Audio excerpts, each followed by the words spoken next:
आम्ही 2006 पासून पक्षामध्ये कार्यरत आहोत आणि प्रत्येक ठिकाणी म्हणजे पक्ष संघटना वाढवणं हे साहेबांनी आम्हाला ज्या प्रकारे पक्ष संघटना वाढत गेली 2015-16पर्यंत की आम्ही त्याच्यात पूर्णपणे आमचा हातभार होता.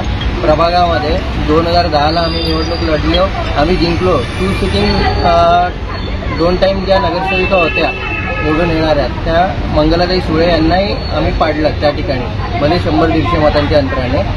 त्याच्यानंतर 2015ला आम्ही स्वतः उभा होतो. 2015ला सुद्धा भल्याभल्यांना इथे 500 मतं मिळाली. त्या ठिकाणी आम्ही आमच्या वॉर्डमध्ये 1000 मतं घेतली जेव्हा मोदी लाट होती त्यावेळेस.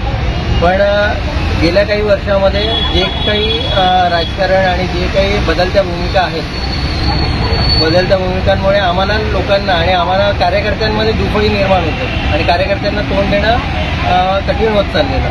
सतत 4-4 प्रश्न विचारतात, मतदार प्रश्न विचारतात. मग त्यामुळे आम्ही काल साहेबांच्या याच्यानंतर एक डिसिजन घेतला. राजकारणात आलेलो साहेबांमुळे, त्यामुळे आत्ता आम्ही सध्या तरी राजकारणाला आम्ही राजीनामा